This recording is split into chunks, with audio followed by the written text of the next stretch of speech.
am almost done and watching Ripley on Netflix, which is a TV series. We of a certain age or of any age, you should have knowledge of The Talented Mr. Ripley, which was released in 1999, which was based on a book by Patricia Highsmith. So at first, for some reason, did not know, I don't know why I didn't make the connection, like before I start to watch it. You almost immediately know. The story of Ripley's Believe It or Not, I'm in. Kind of. Or Ripley from Aliens. Which director. Ripley? There's a couple. Honestly, the messaging was so serial killer that in my head, I read Ripper. And I was thinking like Jack the Ripper. I kind of did that too. So I was like, oh, because I got to say something. The Talented Mr. Ripley from 1999 is borderline a perfect film. It is really, really good. The casting, the cinematography, the direction, literally the sun-drenched gorgeousness of it. The Amalfi Coast, you're like, take me there. Yes, please. Jude Law could not have been more gorgeous. Yeah. Just the embodiment of like what is a modern day Greek god, basically. So I was like, oh, wait, what? Why? Was there any need to redo it in some ways? So it's shot in black and white. Basically, this is a noir version of it. Very noir. Yes. Well, look, I could be doing this too early, but what we may not have realized is this is a series of 5 books about this character, and there have been many adaptations, including a 1960 French film, and then 3 other movies about other books in the series.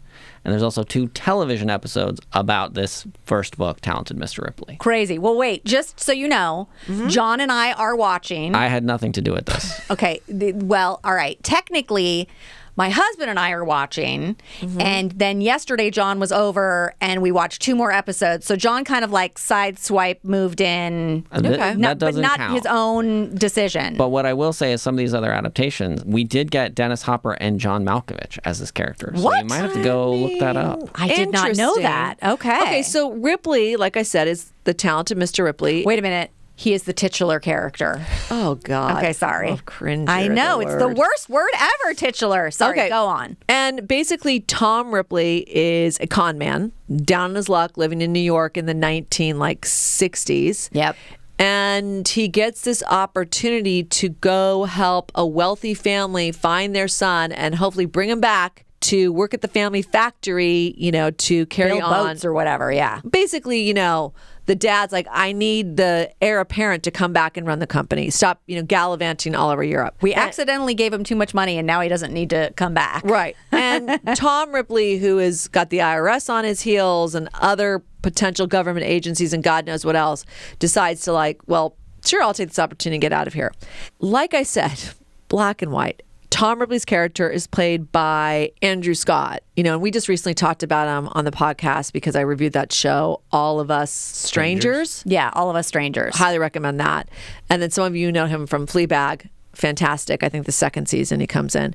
So Tom Ripley has a creepiness about him. And the original role, the movie that I am referencing throughout this show, I'm not going to reference all those other things. I am referencing the 1990 Talented Mr. Ripley, directed by Anthony Minghella, which, like I said, is borderline perfection. And I will say Matt Damon did it similarly, where you just kind of go like, how is nobody already kind of going like, who is this creep? So I don't know. I would argue that Matt Damon was way less obviously creepy. Yes. Part of what we're getting with Andrew Scott, when no one is looking at him, he is very creepy. He's like, he turns it on and then he turns it off. And he turns it on and then he turns it off. And you're like, oh! So, he accepts the job to go find the character Dickie Greenleaf, this, basically expat now living on the Amalfi Coast, having a fabulous life as an artist. Not the talented one. That was a great scene where he showed his art. And he's like, oh, listen, you're not good. It really was funny. It really was funny. He has a girlfriend that was originally played by Gwyneth Paltrow. Once again, in color, was so stunningly gorgeous that you're just sort of like... Oh, is that why you're hitching on the black and white? Because you're like, this first movie was so gorgeous, and this is in black and white. Which, the black and white is gorgeous. I mean, there are so many... but show me the Amalfi Coast. Okay, well... Show me the, There was a shot that John said, that probably was really pretty in color. Right. Well, it was just like a bay. It was Right. there was something nefarious happening. But otherwise, it was a beach and a bay that was like, that would be a lot prettier, not in black and white. Yeah. Right. So Dakota Fanning plays that part in this one, and she immediately senses. She's on it like She doesn't like him I mean, immediately. yeah. Right from the beginning, she Yeah. is suspicious. Who Okay, just this guys guy. shows Yeah. up. Don't be suspicious. Don't be suspicious. Don't be suspicious. Oh, she's suspicious. But he's trying to be charming, Mr. Ripley. He's Tom. He's trying to, because he gets there, and that is one of the undertones of the entire story of jealousy, of wanting, you are envying someone else's lifestyle or who they are, or that they have this carefreeness about them because what wealth gives you, and Yeah. education and the particular background you were brought up in. And that's really, the Dickie Greenleaf character, who's played by Johnny Flynn, who's British and like a British musician as well. No clue who he was. I'd never seen him. Once again, I'm sorry. Comparing to Jude Law, it is like almost a crime. I mean, like I go like, he's good. He's good. It's not fair almost. I just You stop can't- yeah. myself so many times where I'm like, I got to go back and watch I got to go back and watch it. No, don't torture yourself. Get through this Right. as its own thing. I think that's the best That- advice, yes. as its own thing. If you've not seen the 1990, Don't go watch it now. Don't go watch it now. Yeah. Wait. I will say, I almost said this and would have been entirely wrong, but that almost feels like a Merchant Ivory movie. It is not. No, it's not. It doesn't have any crossover with those two producers in their company. He did, however, also do the movie right before 1999 was 1996, The English Patient. Oh, I mean, come which on. is, yeah. Catherine, you're right. Better off you just watch this Mr. Ripley in the all noir Ripley, black. just called Ripley, yeah. You just watch this Ripley, thank you, in all its noir weirdness. I mean, it's so well done. And then don't even think of the 1991. Yeah, that's its 1999 one. own thing. Oh my gosh! Well, this also pacing-wise so methodical because and slow. I have to call out something. Okay, here. what? And it's a comparison, so I'm going right back on my word. One of the greatest instant coming in a scene, owning it. Who the hell is this fucking actor? Philip Seymour Hoffman. He comes on stage, The character as Freddie. Yeah. who is a friend from the States, who is buongiorno in a convertible, and also like the fat American in some ways. Like, he just comes in and just takes over the scene in the original movie that we're talking about. And he is very much immediate, like, who are you to Tom? Why are you here? I don't get a good vibe from you. I'm going to push you aside. Incredible. I'm not going to tell you how it works out with him, but he is so incredible in the original. So that is a small role that somebody took and made it iconic. So you are like, who is going to come in and play Freddie?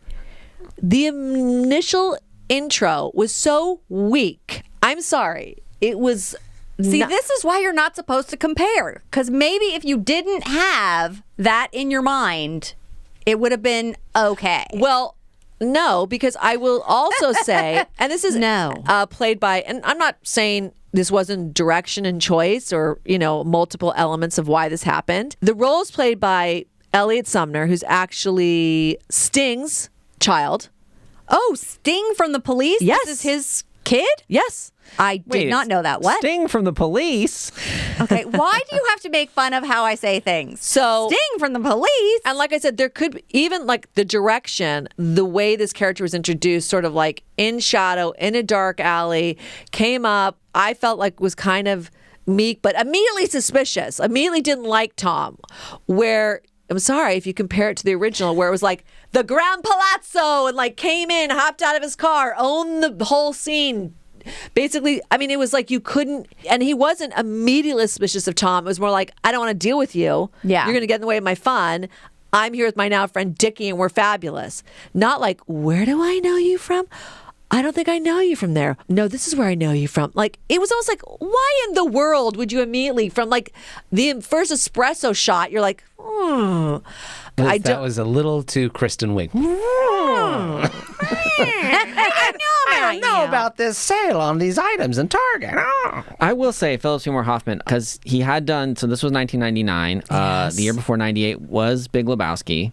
Year before that, 97, Boogie Nights, and then obviously more important, 1996, Twister.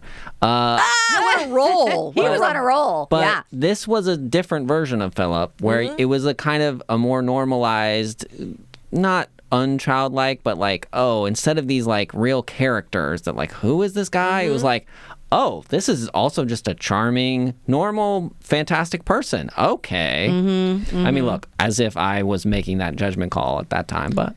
And this is written and directed by Steven Zaillian. He loved the material. So I get it. I mean, it is such an interesting character, and to know there's more material about Mr. Ripley and more books, it's awesome. Because actually the way the movie ends, the 1999 version, it can go on. Yeah. Because he's in a sticky situation when it ends.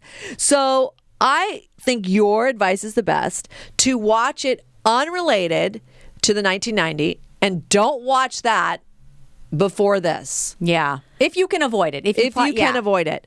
Otherwise, I do think and I would even give it the character of Freddie, played by the Eliot Sumner, probably would not bother me as much if I wasn't comparing it to Philip Seymour Hoffman. So it's on Netflix. It's just called Ripley. It's 8 episodes because it's a limited series. Yeah. Very noir. Very noir. I still will say, just like you, John, there are moments like, I want to see the Amalfi Coast. Can we see the gorgeous sun-drenched and the cobblestone streets? And, because in the original movie, Jude Law, I mean, this is before self-tanner, really, people. So I don't know if it was body makeup or what. I mean, his sun-drenched skin was so... and epitomized just the lazy lifestyle he was living. And then when Tom Ripley arrives, in the sense of Matt Damon, he's so white, it almost showed working class versus high class constantly on vacation. It is nearly impossible to get that in the noir. So there are so many subtle things that happened in color that we're missing some of it here. Yeah. So, yes, don't compare the two. I unfortunately did that this entire time, but...